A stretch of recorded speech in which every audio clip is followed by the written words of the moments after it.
സത്യം പറഞ്ഞാൽ ലജ്ജ തോന്നുന്നു ഇതേപോലുള്ള വ്യക്തികളുടെ ഇതേപോലുള്ള കൺസൾട്ടൻസ് ഇതേപോലുള്ള കൺട്രീസിന്റെ പേര് റൂയിൻ ചെയ്യുന്നതിൽ. ആ പുള്ളിക്കാരൻ ഈ രാജുവിനെ കേൾക്കുമ്പോഴത്തേക്കും ട്രോമറ്റൈസ് ആയി പോകും.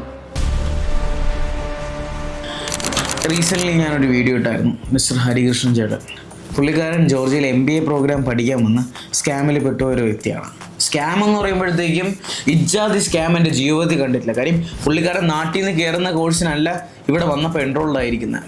ആൻഡ് ഏജൻസിക്കാരുടെ ചോദിച്ചപ്പോൾ തത്താന്ന് പറഞ്ഞു. ഇങ്ങനെയാണ് തത്താന്ന് പറഞ്ഞു.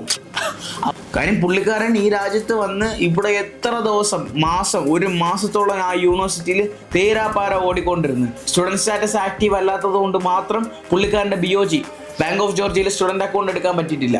സോ ഓരോ തവണ ട്രാവൽ ചെയ്യുന്നതിനും പുള്ളിക്കാരന് നാട്ടിൽ 10-60 രൂപ. പക്ഷേ നാട്ടിന് നോർമൽ വിസ കാർഡ് ടാപ്പ് ചെയ്യുമ്പോഴേക്കും 1.5 ലാറിയാണ് ഇൻ്റർനാഷണൽ കാർഡിന് പിടിച്ചുകൊണ്ടിരിക്കുന്നത് ട്രാവലിന്. ഇങ്ങനെ ഓരോ തവണയും പിടിക്കുകയാണ്. ആലോചിച്ച് നോക്കുക, ഒരു ദിവസം 3-4 തവണയും വിളിക്കും, പല ടൈമിങ്ങിലായിട്ട് പല സ്ഥലത്തേക്ക്. യൂണിവേഴ്സിറ്റി പോയി കഴിഞ്ഞാൽ ഇവിടെ തന്നെ അവർക്കൊരു കൺസൾട്ടൻ്റ് ഉണ്ട്, അവരുടെ ഓഫീസിലേക്ക് വിളിക്കും. അങ്ങനെ എത്ര തവണ ഇതേപോലെ ഇനി എത്ര ഹരിമാരുണ്ടാവും. അതാണ് ഞാൻ പറയുന്നത്. നിങ്ങളൊരു കോഴ്സ് അല്ലെങ്കിൽ ഒരു യൂണിവേഴ്സിറ്റിയെ പറ്റി തിരക്കുമ്പോഴത്തേക്കും വ്യക്തതയോട് തിരക്കുക. ആ യൂണിവേഴ്സിറ്റിയുടെ ഡീറ്റെയിൽസ് തിരക്കുക, ആ കോഴ്സിനെ പറ്റി തിരക്കുക, അവിടെ പഠിച്ച ഗ്രാജുവേറ്റ്സ് ഉണ്ടോ എന്ന് തിരക്കുക. ചില കോഴ്സിന് ഗ്രാജുവേറ്റ്സ് ഇല്ലായിരിക്കും, പക്ഷേ ആ കോഴ്സിനെ പറ്റി നിങ്ങൾ വ്യക്തമായിട്ട് തിരക്കുക. അതിൻ്റെ ലൈസൻസിങ് അതോറിറ്റീസ് ഏതൊക്കെയാണെന്ന് തിരക്കുക. ജസ്റ്റ് നിങ്ങളത് മനസ്സിൽ വെച്ചിരിക്കുക. മനസ്സിലായില്ലേ?